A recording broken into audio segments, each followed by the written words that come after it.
Hallo meine liebe Schüler und Schülerinnen, wie geht's euch؟ ازيكم ولادي طلبة الصف الأول الثانوي؟ أنا عارف إن أنا ظاهر النهاردة في وقت حساس، عشان كده أنا مسميها مراجعة الألماني اللي هتحقق لك كل الأماني. جرامر الترم التاني أنت اتخطفت فيه، فعشان كده عايزك تسمع كويس قوي. النهارده هلم لك كل الجرامر في وقت قياسي، وكمان في هديه في اخر المحاضره هقول لك عليها. هديتنا هتكون تجميعة كل كلمات الالماني للترم التاني. سمي الله. بص يا فندم، سؤال الجرامر هيجي عليه 6 جمل. بكام درجة؟ ب6 درجات. هيقيس قدرة الطالب على فهم وتطبيق القاعدة كويس. فتعالى ناخد نفس عميق ونفهم قاعدتنا بتتكلم على ايه. اول حاجة يا جماعة اهي قاعدة الاسم اهو. ركز معايا بقى عشان انا عاوزك تبقى اشطر واحد في الدنيا.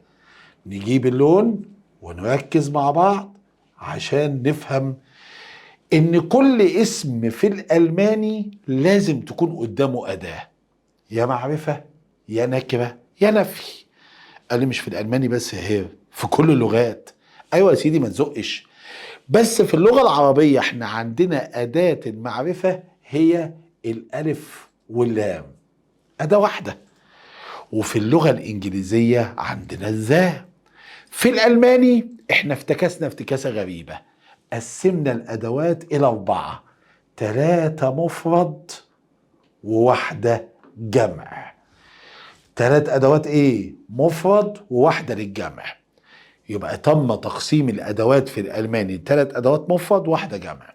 واحدة سميناها مذكر، وواحدة سميناها محايد، وواحدة سميناها مؤنث. سامعني بقول ايه؟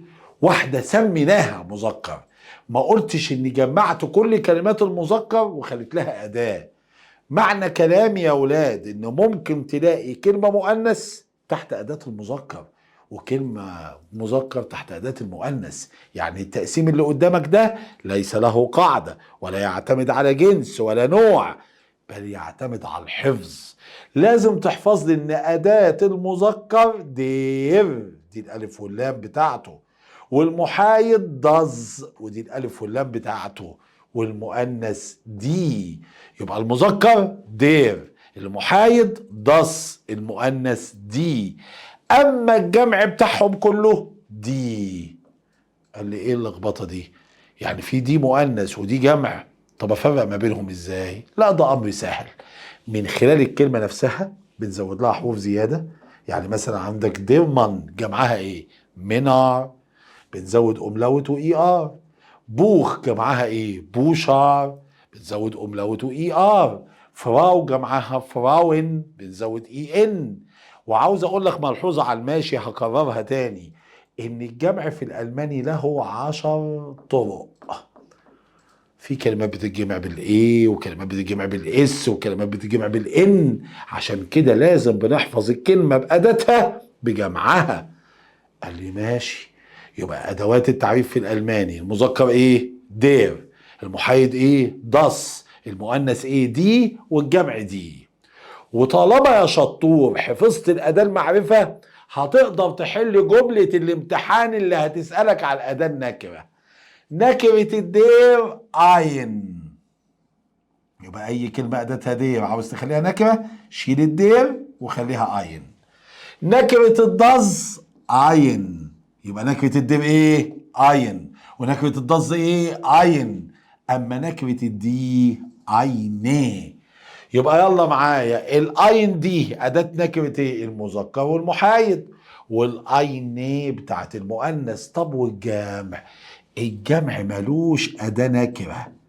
ليه يا هير؟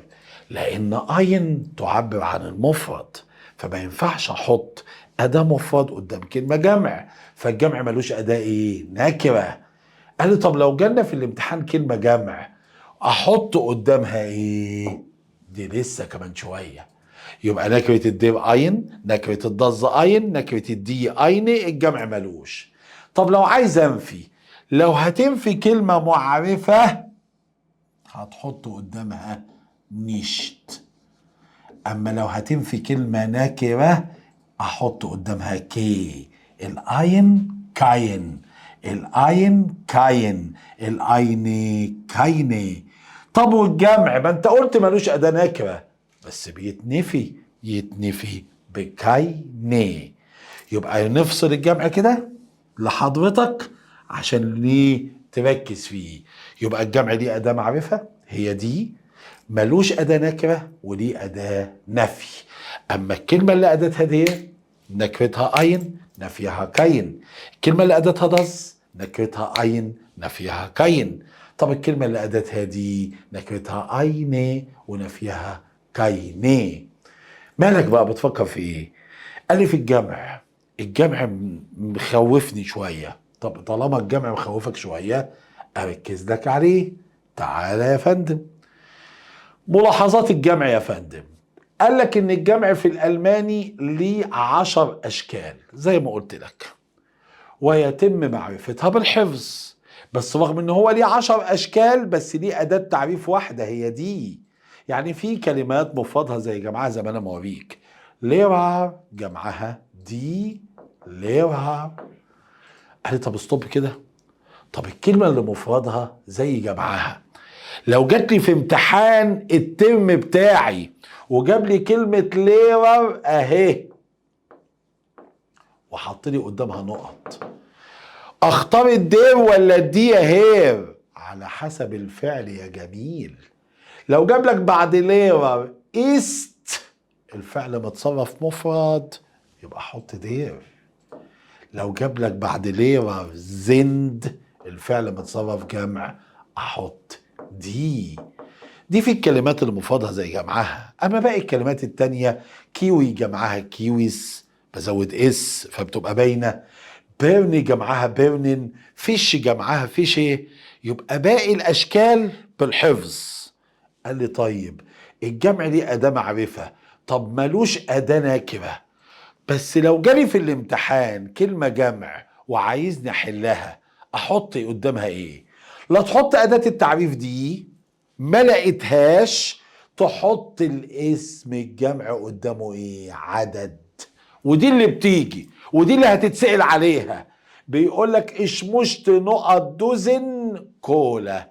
انا عايز علب طالما جمع احط يا اما اقول دي دوزن الاداه المعرفه، ما لقيتش دي اختار عدد 6 علب. والعكس صحيح، لو جاب لك رقم وحط لك بعديه نقط بعد الرقم احط اسم جمع. او ممكن احط ضمير ملكيه ودي كان عندنا الترم الاول. او ممكن احط ايه يا فندم بدل الصفه وبدل ده احط صفه.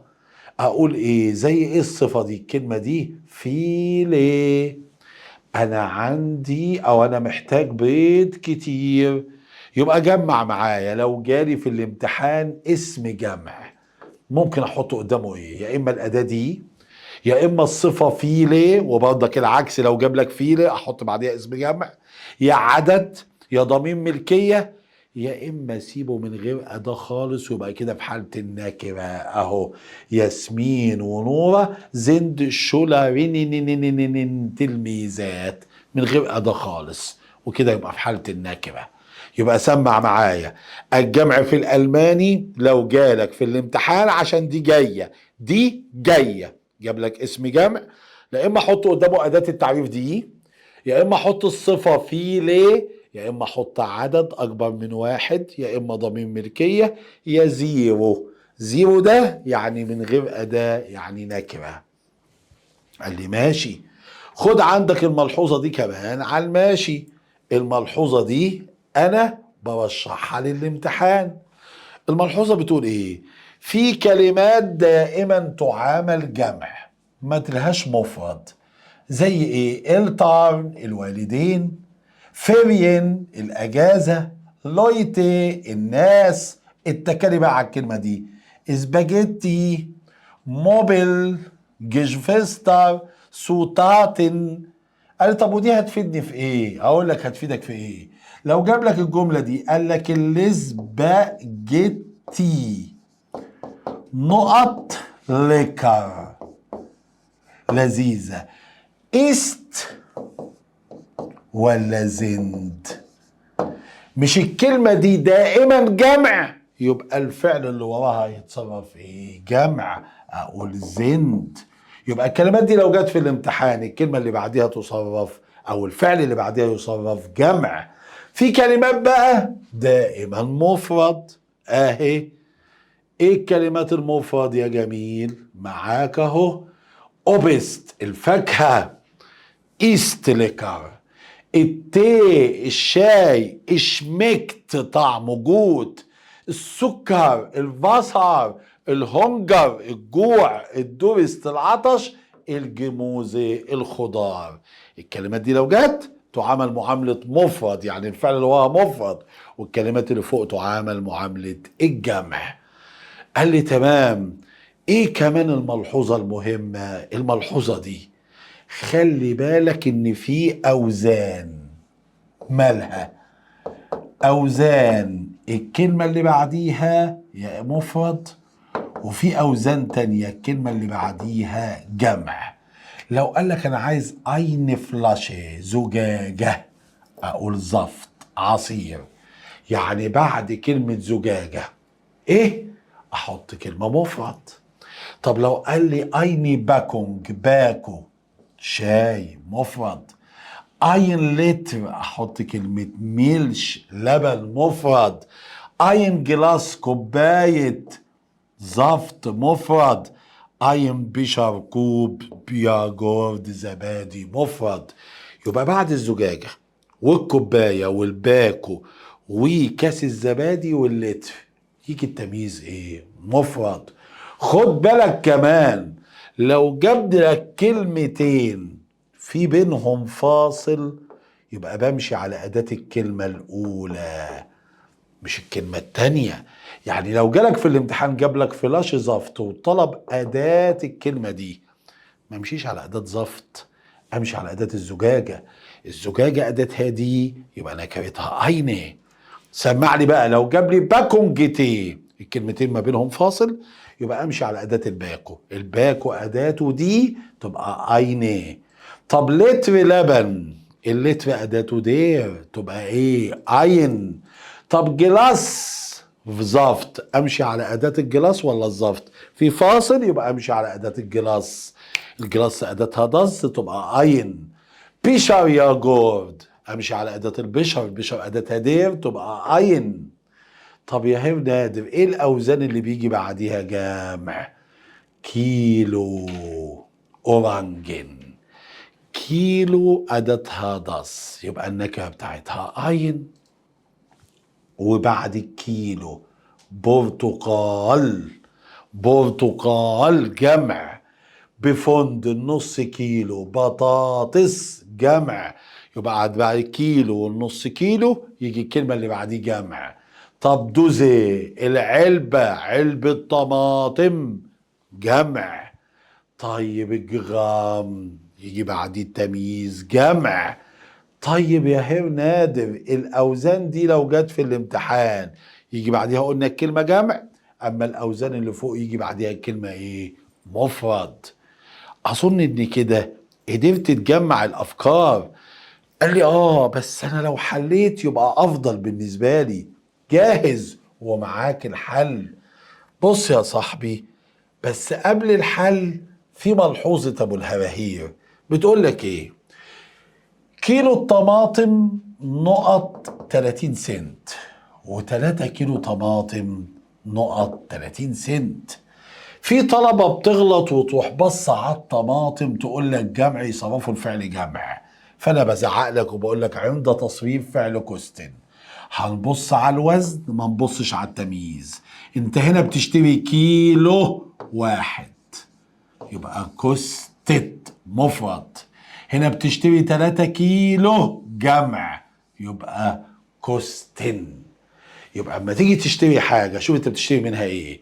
لو سمحت اديني كوبايه عصير كوستت. 3 كوبايات عصير كوستن. يبقى عند تصريف فعل كوستن نبص على ايه؟ قال لي نبص يا هير نادر على الوزن مش التمييز. تعال نشوف. فاز است داس ما هذا؟ Das ist نقط تش. تش دي ترابيزة من كلمات ايه؟ درس 4. الترابيزة أداتها دير، يبقى عاوزين النكرة أين. مش قلت لك من غير الأداة المعرفة مش هتعرف تجيب النكرة؟ فاس كاوفست دو، هشتري ايه؟ اورانجن، برتقان، جمع. قدام الجمع يا اما احط الأداة المعرفة دي، يا اما احط عدد، يا اما احط صفة، يا اما احط ضمير ملكية يا زيرو. هنا العدد جاهز دراي. طب است داز اين ابفل؟ في اين وقال لي لا، لا عايزه نفي تبقى ايه؟ كاين. طيب داز است ابفل، ابفل استروت. هنا عاوزين اداه ابفل. ابفل اداتها دير، يبقى النكره بتاعتها اين. قال لك طب نقط ابفل استروت. هنا التفاحه تكون حمراء، يبقى دير. يبقى الاولانيه نكره والتانيه معرفه. طب بس هو في الامتحان عمره ما هيجيب لك الاداه المعرفه والنكره مع بعض. فوزن ده اير، اير يعني بيض، جمع. اول حاجه فكر فيها اداه التعريف دي. هاست دو الكتروجيريتي، هل عندك اجهزه كهربائيه؟ قال له ناين لايدر، للاسف ما عنديش اجهزه. جمع، وجمع مش قدامه اداه، يبقى جمع نكره. جمع النكره يتنفي بايه؟ كاينه. ماما فير است نقط فيشه، السمك. كلمة جمع، لا اما احط قدامها اداة معرفة يا ضمير ملكية. ايوه مايني. طيب ان دير شولة جبت اس، في المدرسة يوجد انجليش مدرسات كتير فيلي. طب ما اخترتش اين ليه يا هير؟ لان الجمع ملوش اداة نكرة يا هير. بعد كده عاوزين نسأل كم مقدار أو كم عدد. هنا كم عدد التفاح اللي معاك؟ في فيلي، عشان أشياء تعد. هنا جبت قيس نقط بيضر. ها، بيضر يعني ايه يا نادر؟ يعني حمامات. طب الحمامات دي كلمة جمع، والجمع ملوش أداة نكرة، ومفيش صفة، ومفيش فيلة، ومفيش ضمير ملكية. اختار زيرو. زيرو يعني مفيش أداة. طب اشبراو خضراي كيلو، 3 كيلو ايه؟ بعد الكيلو يجي كلمة جمع، اورانجن. طب دراي كيلو طماطم، 3 كيلو طماطم. هنا هنبص على الطماطم ولا على الوزن؟ على الوزن. بشتري 3 كيلو يعني جمع، يعني كوستن. اظن ان كده في الجمل دي لميت لك كل افكار الاسم والاداه والجمع وتصريف فعل كوستن. نروح على الدرس التاني اللي عامل لك قلق في دماغك، عشان احنا قلنا ان المحاضره دي هتحقق لك كل الاماني. الفعل، جملة جاية في الامتحان وش. الفعل في الامتحان بيجي رقم 2 في الجملة، صح؟ الفعل في الألماني بينتهي في آخره إن أو إي إن في المصدر، صح؟ كل ده عادي. أنا اللي يهمني الجملة اللي بيتحكم في تصريف الفعل، الفاعل. قبل ما تحط الفعل عينك على الفاعل، يا اسم يا ضمير. والافعال عندي انواع، منها الضعيف اللي بيمشي على قاعده، الإش معاه بنزود لها ايه. الدو اس تي، ايه واس وزي تي. فير وزي وزي جروس اي ان والاير تي. قال طب انا هعرف منين ان ده فعل ضعيف؟ تاهت ولقيناها. جمعت لك الافعال الضعيفه اللي عندك في المنهج. بتصالن يدفع، كوفن، ليرنن، اشمكن، زوخن، زايجن، براوخن، كوخن، ماخن، شبيلن، ترينكن، بزوخن، جلاوبن، ليبن، زاجن، اشتوديرن، فونن، جيهن. لو جالك اي فعل من دول في الامتحان هتصرفه ان هو فعل ايه؟ ضعيف. قال لي بس لكل قاعدة شواذ وانا جاهز. شواذ الضعيف عندي أهم من الفعل الضعيف. شواذ الضعيف يا باشا أهو، أكبرها لك أهي، شواذ الفعل الضعيف. ركز بقى كده معايا عشان هقول فيها كلام مهم.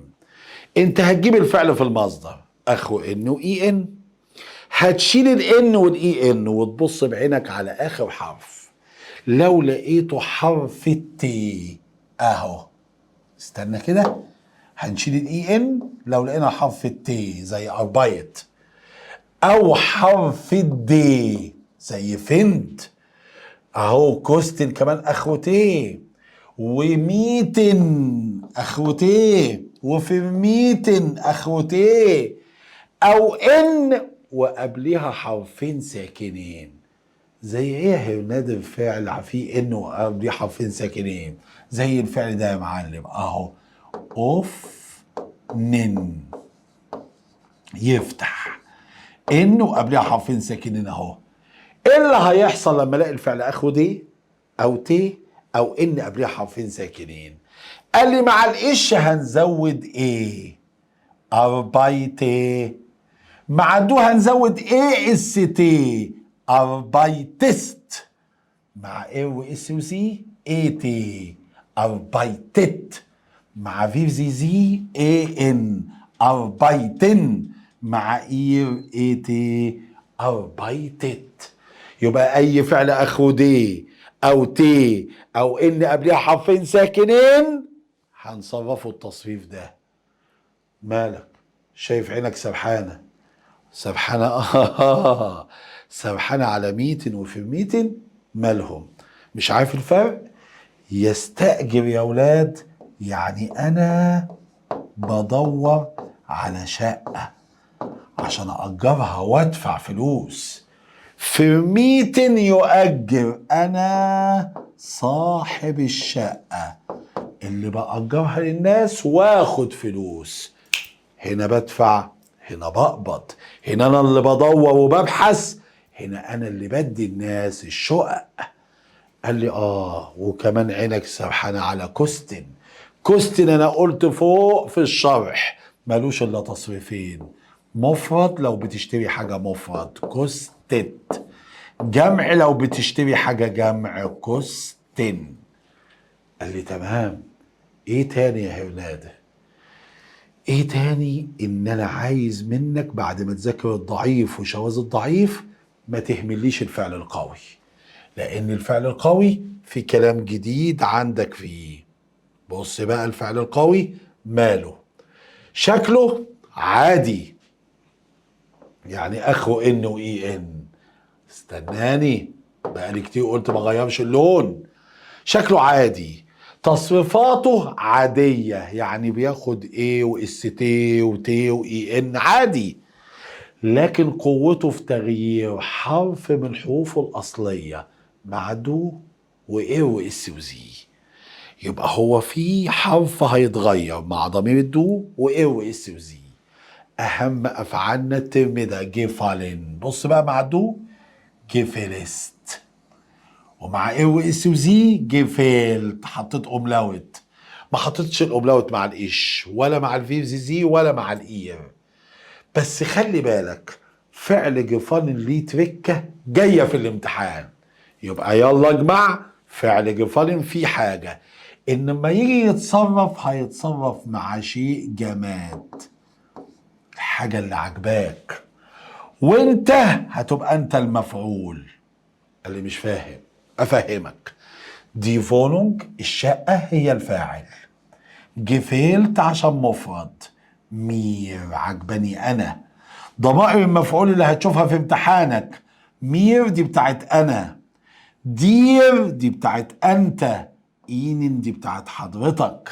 مش هتتسأل عليهم بس هتشوفهم في القطعة، هتشوفهم في الايميل، هتشوفهم في الامتحان. ما تقوليش ايه مير دي ما خدتهاش. مير دي يعني انا في حالة المفعول، دير انت في حالة المفعول، اينن حضرتك في حالة المفعول. قال لي طب لما يجي لي جمله فيها فعل جفالن، اديك سر. اول ما يجي لك جمله وفيها تصريف فعل جفالن دور على الجماد. لو لقيت الشيء الجماد مفرد اختار جيفيلت. لو شقة عجباك، أوضة عجباك، حاجة واحدة جفلت.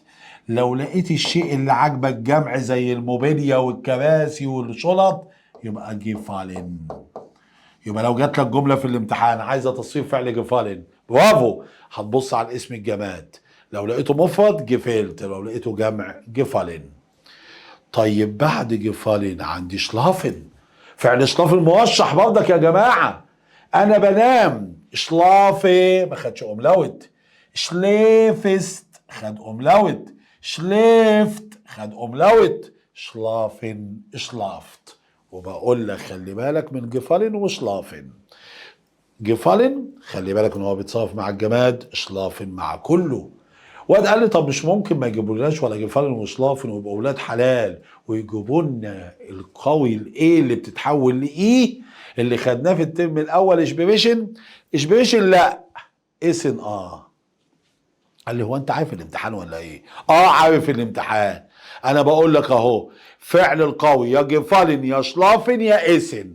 انا بقول لك اهو يا جيفالين يا شلافن يا اسن.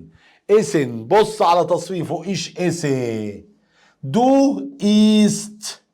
ايه واس وزي ايست. بعد كده اسن، بعد كده است. وخلي بالك من جملة الشوربة. الشوربة ما بتتشربش، الشوربة بتتاكل. ايش اسي نيشت زوبي، انا ما بحبش اكل الشوربة. لقيت الجملة فيها شوربة حط فيها فعل اذن مش ترنكن. هل بعد ما خلصت الفعل القوي ضميرك ارتاح؟ امال الشاذ اعمل فيه ايه؟ الفعل الشاذ اللي ملوش قاعدة يتحفظ كما هو. خدنا في الترم الاول زين يكون، بين بيست ايست زند زايت.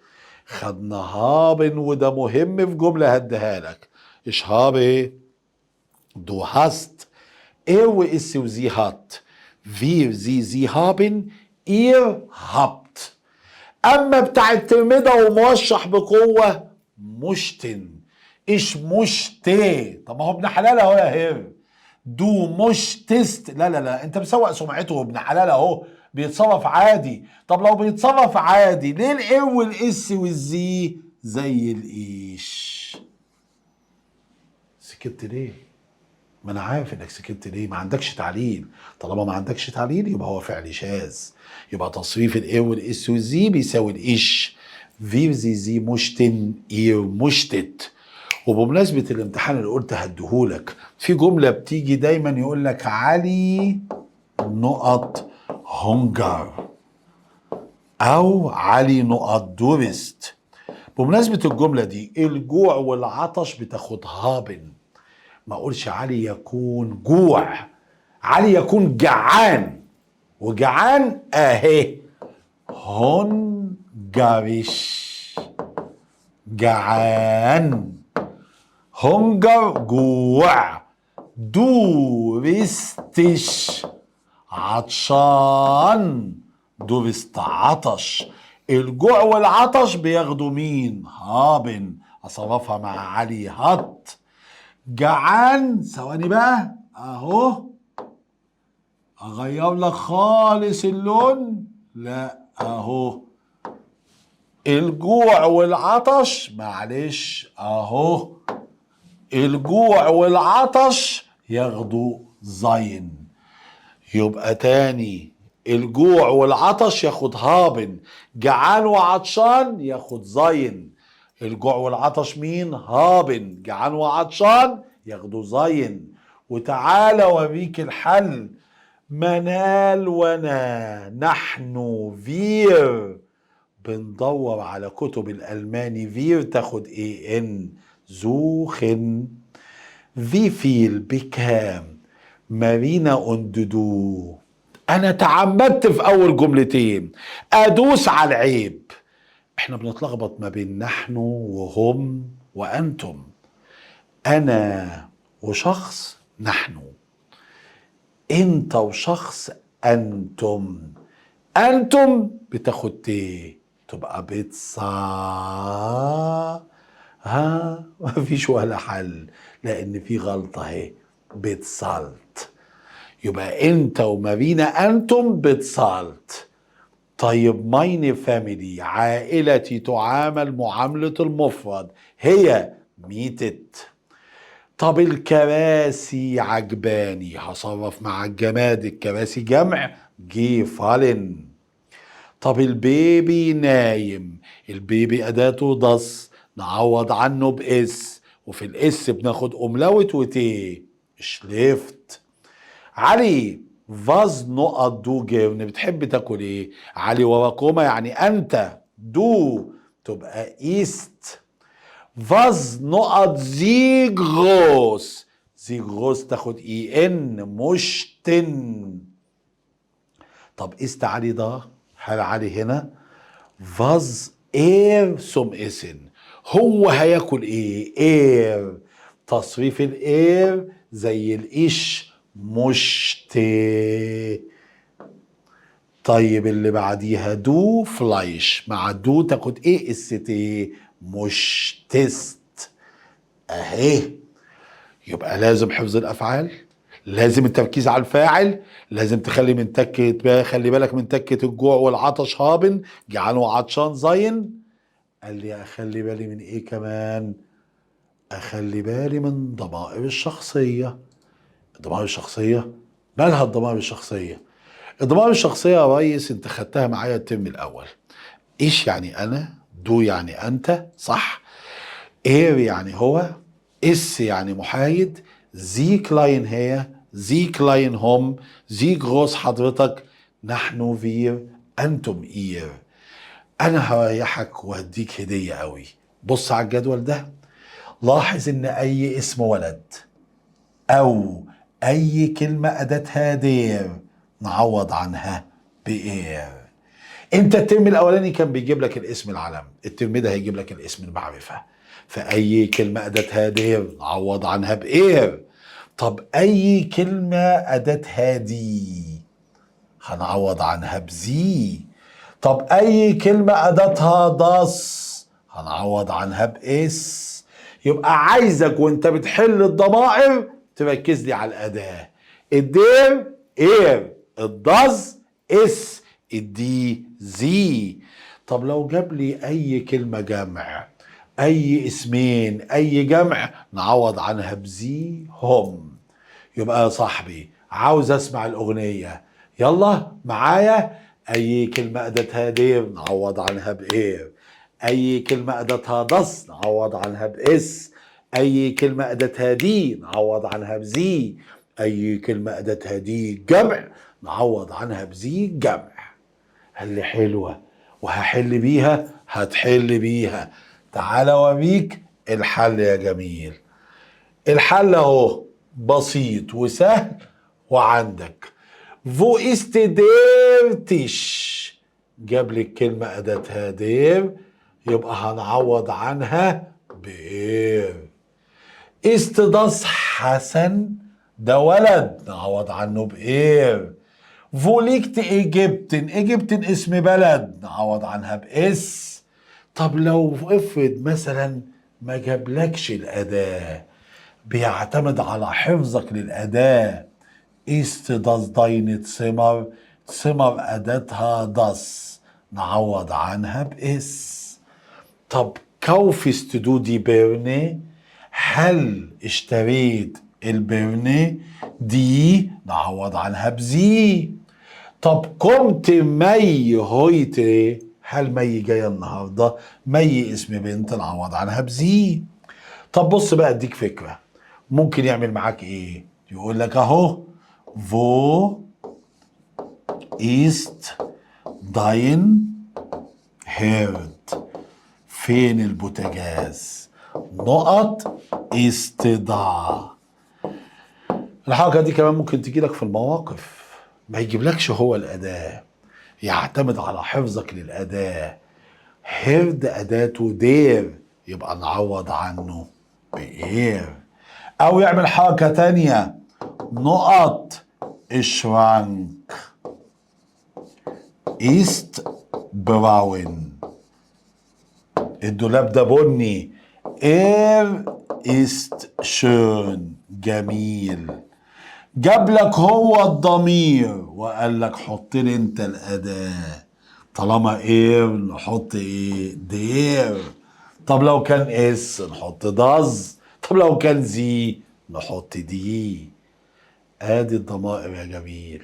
يبقى لعبة الضمائر الشخصية هتعتمد على الأداة. بعد الضمير وبعد الفعل وبعد الاسم جت الصفة.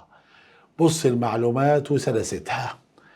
الصفة يا ولاد بتيجي بعد الفعل عشان توصف يا اسم يا ضمير. يعني لما اقول داز هاوس است جروس، البيت ده كبير، جاي بعد فعل است وبيوصف البيت. اسم بيتر استنت، بيتر لطيف، جاية بعد فعل وبتوصف بيتر. اديك مثال كمان، ايش بين اهو، ايش بين جوت، انا اكون جيد. الصفة جاية بعد الفعل بتوصف ضمير، يبقى موقع الصفة يأتي بعد الفعل ليوصف الاسم والضمير. طب لو عايز أأكد الصفة، عايز أقول البيت ده مش كبير، ده كبير جدا. بيتر ده لطيف جدا. جدا بحط قبل الصفة يا ذو يا زير، بمعنى جدا.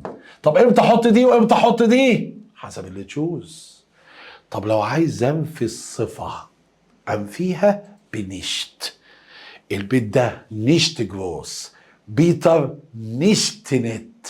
يبقى عند وصف الصفة نحطها بعد الفعل، توصف اسم وضمير. عند تأكيد الصفة نضع ذو أو زير. عند نفي الصفة ننفيها بكلمة نشت. عند السؤال عن الصفة أسأل بالسؤال اللي هيجي في الامتحان، في فيندست دو، ما رأيك؟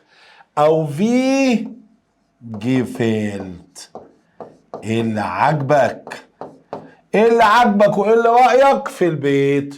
تقول البيت حلو، البيت جميل، وخد عندك الهدية دي كمان. مش ممكن احط صفة، انا ممكن احط الوان. ما الالوان تعتبر صفة؟ شفارتس، فايز، بلاو، روت، براون، جلب. طب اهم الافعال اللي بتستخدم مع الصفات يكون وفندن وجفالين. قال لي طب عندك تمرين؟ عندي تمرين. التمرين ده بسيط وسهل، وعشان هو بسيط وسهل اهو بظبطهولك قبل ما نروح لدرس كمان جميل. جمال زيفونونج، شقة جمال مالها، بيلعبك على حفظ الصفات. هوفلش يعني مؤدبة. ليكر لذيذة، لا يا مستر جروس. هنا جبت لك الصفة وبقول لك اسأل عليها. في يا مستر نادر. الشارع بتاعي ماله؟ فريش؟ لا.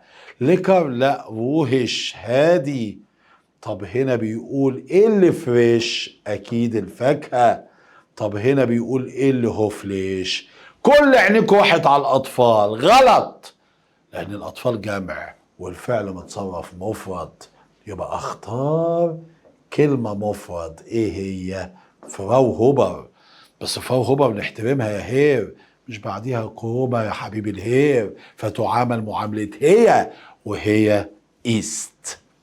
بعد ما خلصنا الصفات اخد نفس عشان اروح لظرف المكان.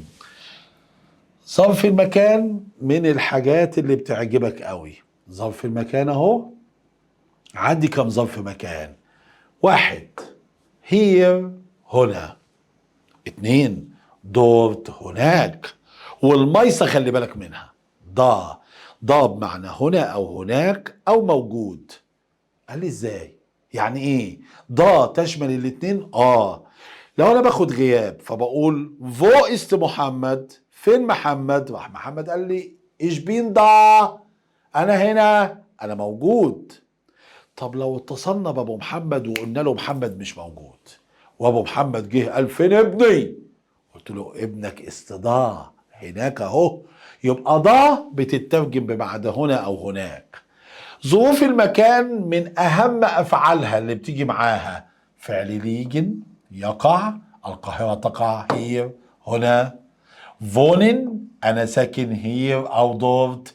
ليبن sein, arbeiten, studieren, lernen. لو لقيت الافعال دي في جمله افكر في ظرف المكان. كل ظروف المكان بيتسأل عليها بفو. اين؟ ودي هتفيدك في الايميل. اين البوتاجاز؟ استهير. اين الدولاب؟ استدارت. طب عايز انفي ظرف المكان، حط نشت. انا مش هنا، مش بالنشت هير. يبقى ظرف المكان، يلا نجمع. عندي كام ظرف مكان؟ هير ودورت وضا. ليه كام فعل؟ liegen wohnen leben sein arbeiten studieren lernen. اسال عليه بايه؟ بفو. انفيها بايه؟ بنشت. wir sind in كايرو، احنا في القاهره. here عاوزين فعل. lebt تعيش عائلتي. كايرو liegt in Ägypten، القاهره تقع في مصر. واسكندريه liegt تقع هنا. دورت هناك. ايست يكون ماين هاوس.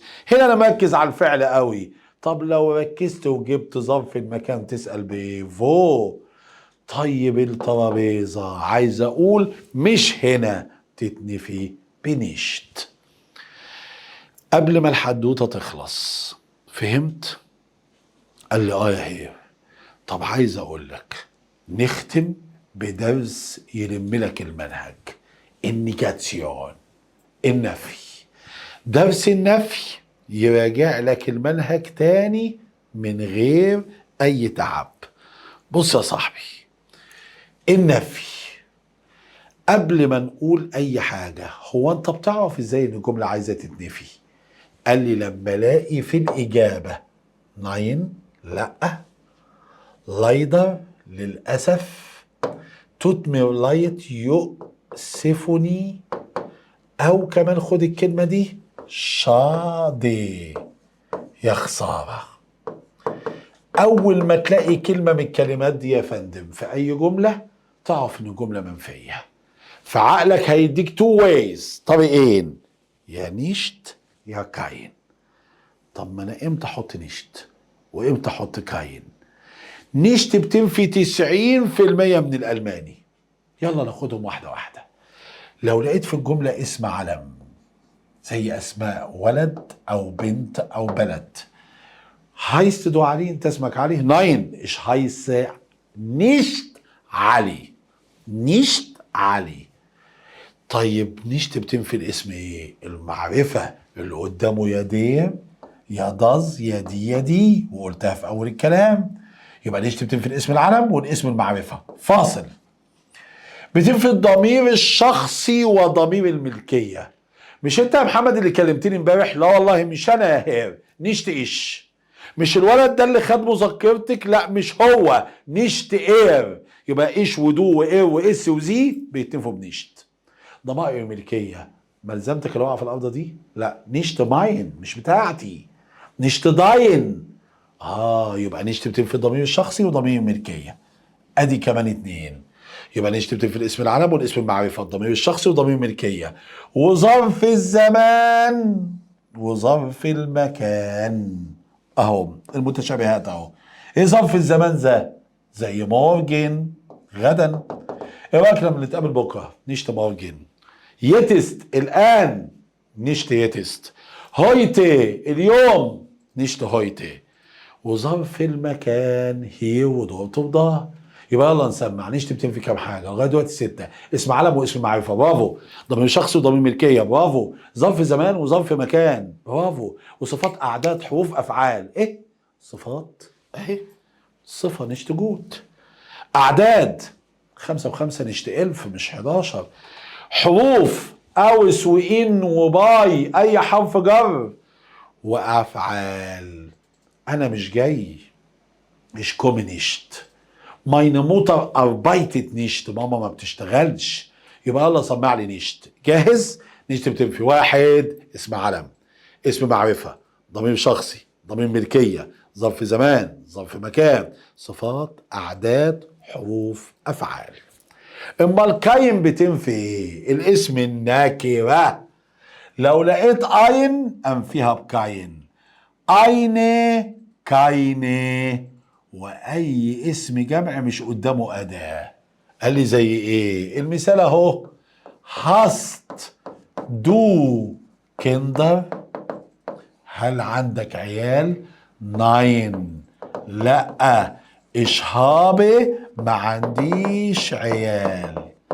العيال كلمة جمع مش قدامها أداة تتنفي بإيه؟ keine. يبقى نيشت بتنفي معظم الألماني وكاين بتنفي الاسم النكرة. قال لي طب في أفكار؟ يا لهوي ده في أفكار.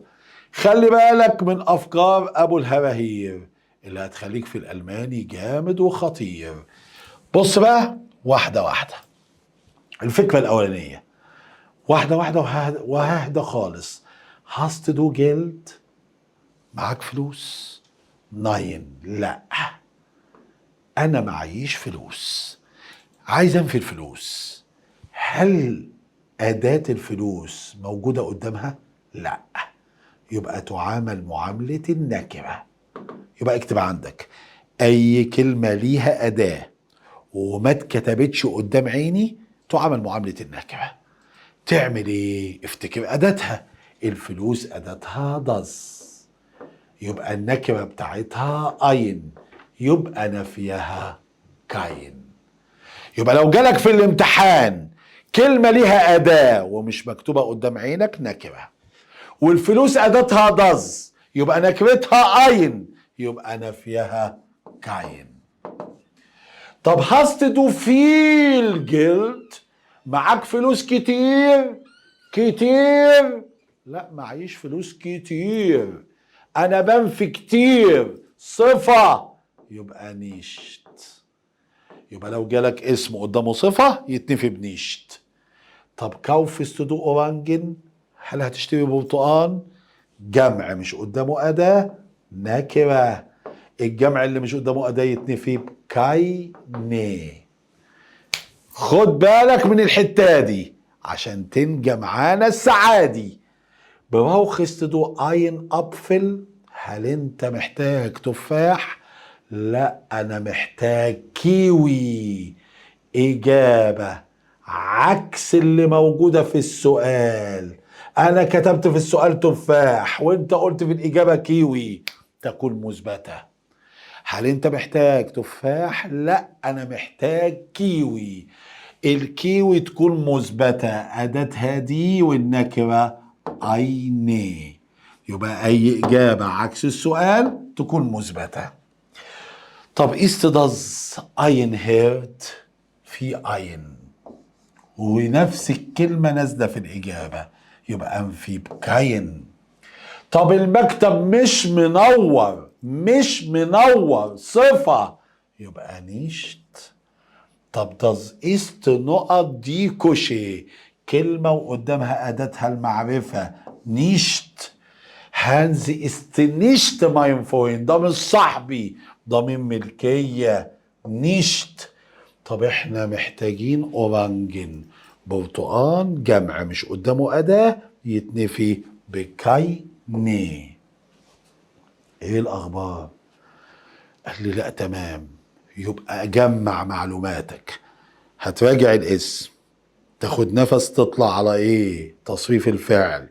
يلحقك مين بعد تصريف الفعل؟ الضمائر الشخصية. تاخدك في حضنها الصفات. يرسيك على المكان ظرف المكان. ولما تنفي ما تنساش نيشت وكاين. جمع معلوماتك عشان لسه مكملين.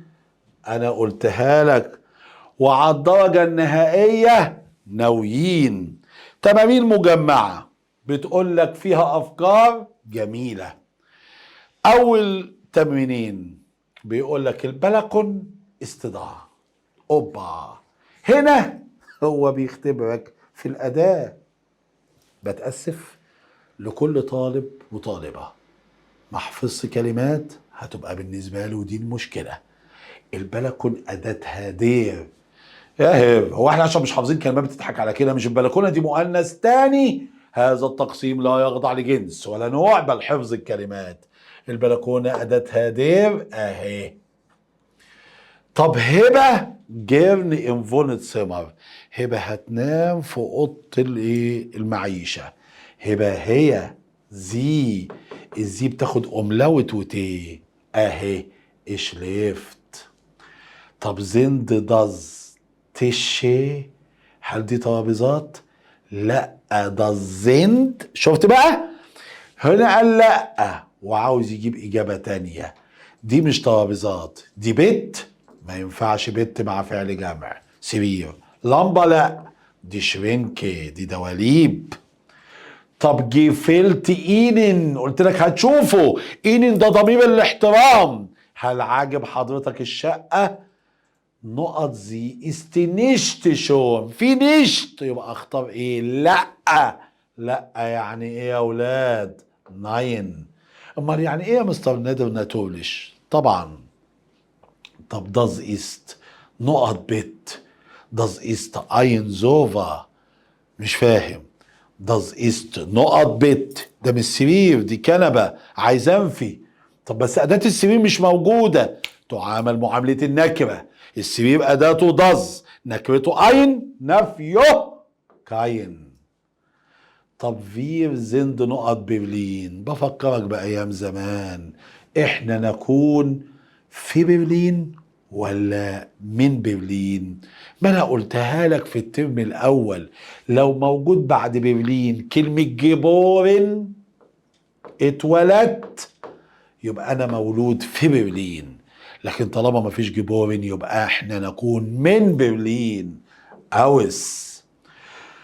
طب الزلات اشمكت هير، السلطة هنا طعمها جوت. هل هقول كاين؟ لا. نيشت؟ لا. زير؟ لا. كاينه؟ لا. انا مش عارف احل يا حبيبي. ما هي زو بتساوي زير، فمش هينفع نحط زير، فهنحط النفي نيشت. قال لي قولها تاني. مش جدا بمعنى زو او زير؟ طب ما هي زو وزير بيساووا بعض، هقول زير زو جود. ما هي زو بتحل محل زير، يبقى مش هنحط زير، يبقى نحط نشت. طب عاوزين نسأل عن الصفة، ما انا قلت لك يا عم في. قال لي الله، بدأت افهم الماني. لا ده انت هتقفل الالماني. نيجي نروح للتمرين اللي بعديه. بيقول لك يا صاحبي ديرتش الترابيزه كوستت 200 يورو. هل هقول الترابيزه طير؟ لا، الصفه بتيجي بعد الفعل. كاين ما بنفيش بعد قبل الفعل. يا ضا يا نيشت، قلت ما بنفيش قبل الفعل يبقى ضا ظرف المكان. طب داز است فرويندن فون مين؟ فرويندن يعني صديقة، أداتها دي يبقى النكرة بتاعتها أيني. طب أنا أجد الموبيليا أوند مودرن، عايز صفة مناسبة للموبيليا. هقول الموبيليا لذيذة، فريش، كل دي للأكل، كلت برد، لا. براكتش عملي. فو. فو الإجابة عليها يا مستر نادر بإن أو ظرف مكان. طب ده الزند أورانجن، لسه قايلها، أورانجن جمع من غير أداة يتنفي بكاينه. طيب استدينا ده ناين زي كومت هويته، نفي هويته نيشت. طب دو كولا، انت كولا، دو بتاخد اس تي، هنا مفيش اس تي، هنا مفيش اس تي، هنا مفيش اس تي، يبقى مش تستدو. طب فاز ده ينفطر جبن، بيحب ايه؟ الزبادي. بابا هو اير، يبقى الفعل اسم قوي يتغير مع دو واير واس وزي. ونروح لاخر صفحة يا جميل عشان اقول لك على الالماني احنا ناويين. بص يا فندم، اخر تمرين. in der Wohnung في الشقة، واش ماشينة غسالة. الغسالة أداتها دي، مفيش دي، يبقى أروح لأينه، مفيش أينه، يبقى أكيد كاينه. طب فو است ده الزوفا، فين الكنبة؟ فو إجابتها ظرف مكان، يا هير يا دورت يا دا دورت. است داز دي دويتش ليفرين، هل دي مدرسة الألماني؟ ناين داز است نيشت. عايزين نعوض عن المدرسة الألماني، أداتها دي نعوض عنها بزي. صغيرة ولا كبيرة؟ صغيرة، لأن مش بعديها كومة. Wie findest du بعد؟ عاوزين أداة بعد. آسف لحفظت الكلمات. Das. Die Wohnung ist nicht. Sie ist laut. الشقة دي nicht ruhig، مش هادية، دي صوتها عالي. طب عمر und du؟ أنتم ألماني، أنتم تي. طب أوس أسأل عليها بفوهير. طب انتي واخواتك ألماني، انتي واخواتك أنتم. أنتم تبقى شبرشت من غير ما نغير الايه الاي، لأن الايه بتتغير لاي مع الدو والايه والاس وزي، ودي مش دو بس. انتي واخواتك أنتم تبقى شبرشت. ناخد نفس عميق عشان آخر تمرين. قبل ما اودعكم اقول لكم ان ده اخر تمرين، وباقي التمارين هتحلها جميل. morgen habe ich نقطة صيد. بكره ما عنديش وقت. انا بنفي كلمة وقت. هل الوقت قدامه أداة؟ لا، يبقى يعامل معاملة النكرة. الوقت أداته دي، نكرته أي ني، يبقى نفيه كاي ني. جميل. طب wie heißt Hauptstadt؟ Hauptstadt يعني عاصمة، وأداتها دي. طب هنا يا مستر نادر في دي وفي أيني، اختار اني واحدة؟ وفي كايني. يا نهار ابيض، ما هو بيقول لك ما اسم عاصمة بتاعة مصر؟ عاصمة مصر، يبقى عاوزين الأداة النكرة أيني. Das sind أماني und ياسمين.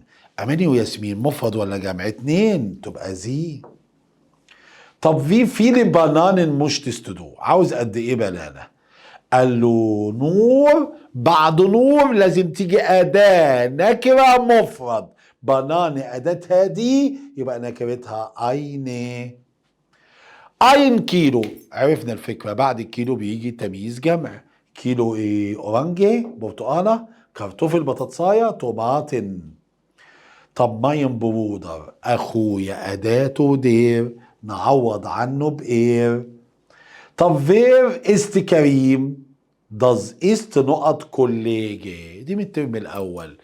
زميل ولد مذكر يبقى ماين، مؤنث مايني. آخر جملة السؤال عن العمر. فاكروا السؤال عن العمر بإيه؟ في ألت. فاز ولا فو ولا في؟ قال لي بس ما فيش في ألت. أنت مش شايف؟ ما هي ألت أهي، يبقى اختار في ألت. تعالى بقى في آخر صفحة لينا. ليه بقى صممت؟ عشان حاطط فيها جمل الأساطير. جمل الأساطير في نادي هرنادر اللي بيعد المتفوقين. قبل ما أقول جمل الأساطير تعالى نحل المثال ده كمان. بيقول لك الترن. الترن دي جمع والدين. فاكر في أول الفيديو قلت دائما جمع، الجمع أداته دي. طب است داس بلكون، تاني البلكون أداتها دير. طب دي فونونج هات، الشقة فيها فونت سمر. طالما الكلمتين لازقين في بعض هناخد أداة الكلمة التانية. الحجرة أداتها داس، طب النكرة بتاعتها أين. طب كوشي، المطبخ أداته دي، في حالة دي بنزود إي بتبقى مايني. طب است داس دير كوليجي فون بابا، هل ده صاحب باباه؟ قال لا، داس است مش هو، مش هو. كلمة أداتها دير، نعوض عنها بإير. طب داس إيست ريستورانت، حفظت كلمة ريستورانت؟ مطعم أداته داس، مفيش داس يا هي. أنت بتضحكوا على هنا. طب أدام مفيش داس، برافو عليك، يبقى النكرة بتاعته أين. مفيش أين، عادي، يبقى النفي بتاعه كاين، ده مش مطعم. طب المطبخ استزير كلاين، المطبخ أداته دي، نعوض عنه بزي. طب است دي كوشي دونكل، هل المطبخ ده ضلمة؟ قال لا، هو مش دونكل، عايز انفي الصفة بنشت. جمل الأساطير اللي أنا بقول لك عليها دي حاسس بيها. البومس مير زير. البومس دي ايه؟ دي البطاطس المحمرة، ودائما جمع، وانا قايل لك ان فعل جيفالن بيتصرف مع الجماد، طالما جمع تبقى جيفالن. طب دي موبل، الموبيليا تعمل جمع، يبقى الفعل اللي هو هيتصرف جمع زند. اما داز موبل قطعة اساس واحدة تبقى ايست. انا لا قلتها بسرعة، قولها بالراحة. دي موبل الموبيليا كلها جمع زند. داز موبل مفرد ايست. طب الاسباجيتي قلتها في اول الفيديو بتعامل معاملة الجمع، يبقى شميكن. طب في اينن دير شرانك، مش عارف اصرف فعل جفالن مع مين. اينن انا قلت ده ضمير المفعول بتاع حضرتك، وجفالن بيتصرف مع الجماد. شرانك يعني ايه؟ دولاب مفرد، يبقى جيفيلت. طب في دير دي شرينكي، شرينكي دواليب جمع، يبقى جفالن. يبقى قبل ما اقول اي كلمة فعل جفالن بيتصرف مع الجماد. ابص بعيني في الجملة على الاسم الجماد، لقيته مفرد يبقى جفيلت، لقيته جمع يبقى جفالن. يا رب زي ما فعل جفالن يعجب تكون المحاضرة عجبتكم. عايز اقول لك ذاكر كويس، احفظ كويس، هتلاقي في كلمات مجمعها لك بتاعت الترم مبعوثة لك في PDF جميل عشان تبقى ناجح يا جميل. ولاد نادر دايما على النجاح ناويين. خلاص انا مش شايفك في اولى، انا شايفك في تانية عشان نعمل كورس تأسيسي جميل. عاوزك تنجح عشان دايما مع هرناد عبد الفتاح انت دايما في تفوق ونجاح. تشوس. أشطر أب، تعليمك بقى أشطر.